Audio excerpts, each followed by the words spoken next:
Good afternoon, everybody. Welcome to the press conference following the Foreign Affairs Council. The High Representative will give you the debrief of today's discussions with the ministers, and then we will move forward to your questions. So without further ado, High Representative. Thank you, and it's good to see you here in Luxembourg. It is my first time in this building, so it's interesting and it's different. But we had many important topics that we discussed today. So first, of course, Ukraine. It is clear that all the member states want peace, and remember we had 27 countries who supported the ceasefire. Also, Ukraine agreed to unconditional ceasefire already a month ago. And yet we are seeing that Russia alone wants war, because we see the deadliest attack just yesterday, Sumy airstrike over the weekend, and it is clear that they are stalling and not wanting peace at all. So the only way to get Russia to negotiate seriously is putting some more pressure on Russia. Then second, the military aid to Ukraine. I mean, one is putting pressure on Russia, but then the other part is also helping Ukraine to defend itself. It is clear that we are the biggest provider of military aid. We are also the biggest provider or buyer from the Ukraine defense industry and the biggest supporter of the defense industry. And we are also, we have the mission of training Ukrainian soldiers, so over 73,000 soldiers we have already trained. So today we also discussed what more can we do when it comes to the missions. Should we expand the mandate of the missions that we have in order to also contribute to the security guarantees of coalition of the willing? Then when it comes to the initiative of delivering 2 million rounds of ammunition to Ukraine, then I'm happy to see that we have already reached 2/3 of that target. We still don't have 100%, but we definitely need to move forward with that. So a large majority of member states agree that we need to do more. I'm also happy to see Norway contributing with 4 million euro part, so it goes beyond European Union. And when it comes to the support for this year, then already this year member states, European Union, have contributed more than 23 billion euro to Ukraine, and last year it was 20 billion. Together with the help of United States, it's altogether 40 billion for last year, so we still have room to go. Then the third, putting the pressure on Russia. It is clear that we are working on the 17th package, also Shadow Fleet and different elements there to put it together for the Foreign Affairs Council in May. Then the second big topic is Middle East, and there, of course, we discussed the situation of Gaza. We will later today have a first ever high-level political dialogue with Palestine, also discussing the future. What all the member states agree is that we support the two-state solution. And we have also proposed 1.6 billion euros support for 3 years for Palestinian Authority, who should be the one providing also services to the Palestinians. When it comes to the overall situation, then it's very grave, and of course we really want the mediators to come back to the negotiation table and assume the ceasefire and release all hostages. The humanitarian aid we are giving to Gaza and Palestinians, it should not be politicized. What it means is that it has to reach the people that are in need. And Israel has the right to defend itself, but its current actions go beyond proportionate self-defense.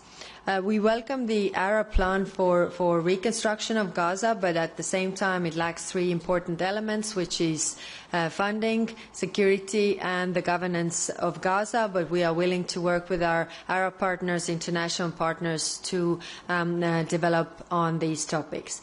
Then we had a very intense discussion on Syria, and whether to go on with the easing of the sanctions. And there it is clear that in order to reconstruct Syria, they need access to services. But it's also clear that we haven't seen many steps from the new leadership, and this future of Syria is still very fragile, but still hopeful. So we agreed that we will evaluate the process so far, because we have done some lifting of the sanctions, but we will also work to propose next steps, of course, keeping in mind the conditionalities, the red lines that we will put, or the conditions that we really want to see. So we will work on the technical specifications there, and then come back if we are ready to agree and move forward with this step. Then on Iran, we adopted sanctions for state-sponsored hostage-taking, so 9 individuals were sanctioned. And when it comes to the Iran nuclear talks in Oman, so these are a step in the right direction, because we don't want to see a nuclear weapon developed by Iran. Then we had a discussion on Africa, and there I thanked all those member states who have represented also European Union on their side on different events in different parts of Africa. What is clear that all the member states want more engagement with African countries, and not to lose them to any outside influence like Russia or China. We definitely have something to offer, and as we have the African Union and the European Union ministerial coming, it's the third of a kind, then we were discussing what could be the deliverables. Of course, also in Africa we see some very worrying developments, of course, like the worst humanitarian crisis in Sudan, so we also discussed what more can we do? We condemn the attacks of the Zamzam refugee camp by rapid support forces, and these assaults on the most vulnerable are utterly unacceptable and must stop. We also have tomorrow in London a Sudan Aid Conference where Commissioner Labib will represent the European Union, and it's organized together with France, UK and Germany. And then last point, we discussed yesterday, but also today. Yesterday we also had the Western Balkan ministers with us, and today we had very good discussions on Western Balkans. It is clear that the stability and security of the region is essential. And, if you look at the map, Western Balkans are in Europe geographically. They should also be in the European Union, and that's why the enlargement process is super important, and we need to move forward with that. We see Albania and Montenegro going really doing good steps and good reforms, so hopefully we'll have some success stories from there. Then in Bosnia and Herzegovina, it is in constitutional crisis, and it is clear that any attempt to break Bosnia and Herzegovina is unacceptable. The political leaders must bridge divisions, not to widen them. And when I was there, I was also seeing that enlargement is something that they all agree on. So they should move with the decisions on this regard, because the criticism of the international intervention could be, the international intervention could be phased out if everybody sees that they are able to make their decisions on their own. And then finally on Serbia and Kosovo, it is clear that the normalization of their relations is of utmost importance, and that's why the Belgrade-Pristina dialogue must continue. We have appointed a new special representative for Belgrade-Pristina dialogue, and I will also visit the countries later in May. But what was also discussed and very clearly said by different member states is that any participation in the 9th of May parades or celebrations in Moscow will be not taken lightly on the European side, considering that Russia is really waging a full-scale war in Europe. So I will stop here and I'm ready to take your questions. Thank you so much. We start with Vitaly. Do present yourself and the media you're working for. Yeah.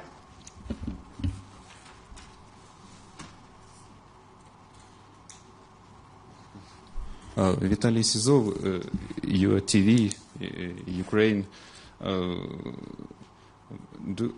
Are you tracking which countries or candidates countries intend to visit Moscow on 9th of May? And of course, it will be a huge celebration in Moscow for Putin.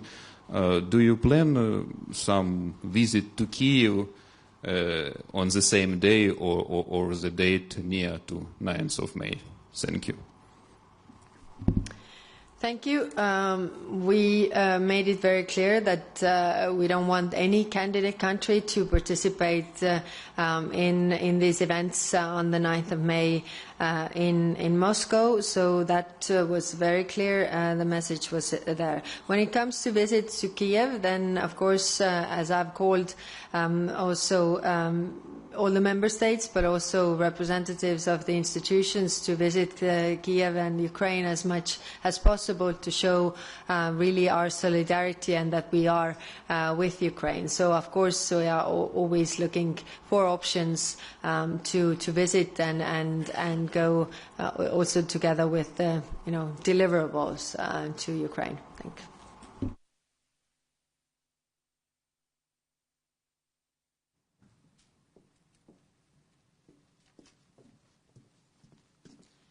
Suneva Rose from The National. I have a question on Iran, which you mentioned in your introduction.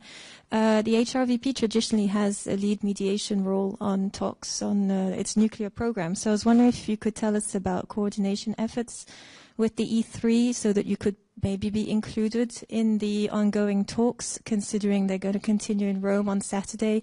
Might we see a stronger EU involvement there? And overall, how confident are you that these US-led talks can help contain the nuclear program without new strikes? Thank you. Thank you. Last Foreign Affairs Council, we had the deep discussion on Iran and how member states really want to proceed with Iran. And therefore, one of the outcomes is actually the sanctions also we put today on Iran regarding the state-sponsored hostage-taking of European citizens as well. When it comes to the nuclear talks, then, of course, we are constantly talking with the three countries what the position could be, because the deadline of the snapback is really approaching us. But there we also need to discuss this with the United States, and we did so also at the G7 meeting, because it's important to have a really unified approach to this, because nobody wants to see Iran developing a nuclear weapon. So we are concentrating our efforts on that. Thank you.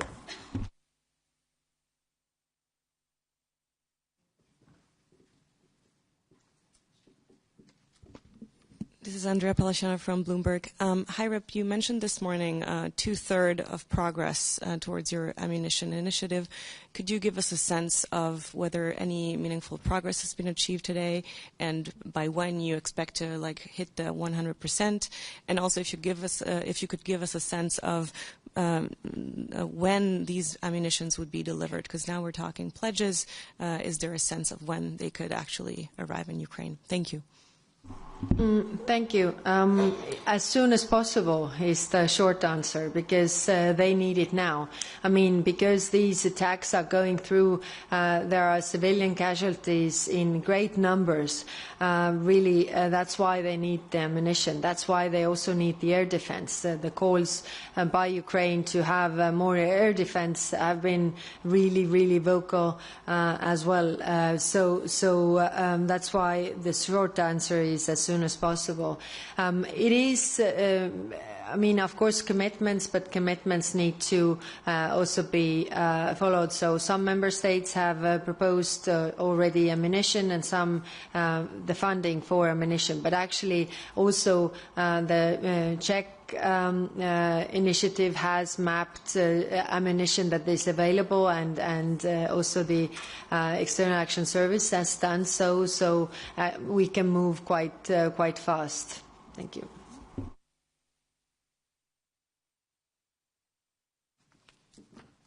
Hi, Matteo Bagnoli, ANSA. Thank you for doing this, IREP. Two questions. One is on Ukraine. This morning, some of the ministers, when they came in at the doorsteps, they underlined the fact that the attack in Sumy was not only horrific, but was intentional. Then we have different words from the U.S., where President Trump said that they made a mistake. So I was wondering which is the true and correct assessment of that.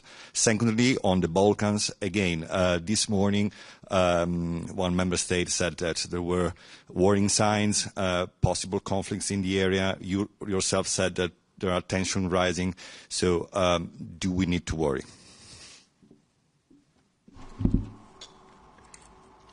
On Western Balkans, I think we should always worry about the tensions rising, and that's why we need to keep the tensions down.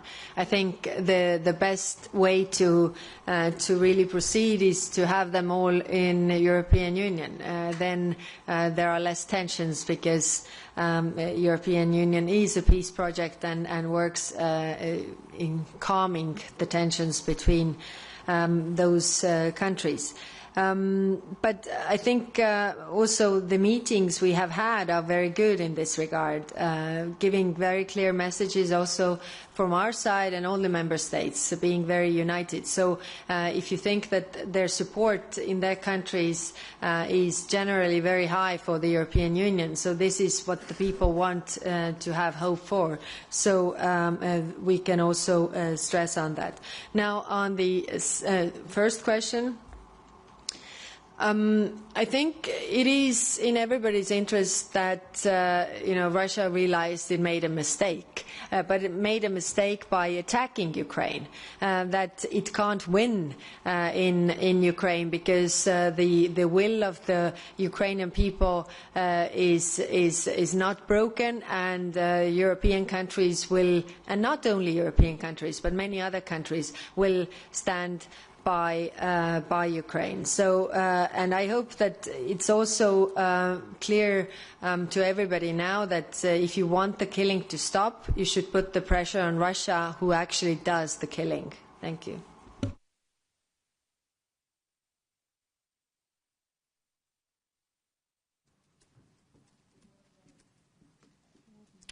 Thanks a lot, Thomas Kutschka, Frankfurter Allgemeine Zeitung.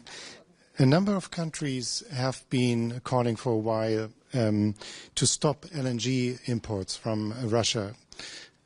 Last year, I think Russia gained around 7 or 8 billion euros with these shipments. Now the EU is offering to the US to replace some of that imports by US imports, or imports from the US. Is there a new case now for sanctions on Russian LNG in the 17th package?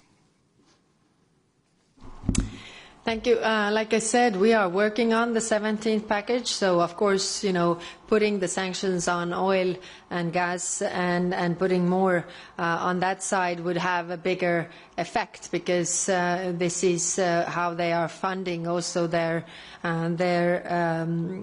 war. So the discussions are ongoing, but you know very well that we need 27 countries to agree. But my point is that we should put as strong package together as possible, hopefully also with our international partners. Thank you. Thank you so much. This concludes our person. For any other questions on the record. Have a lovely afternoon. Thank you.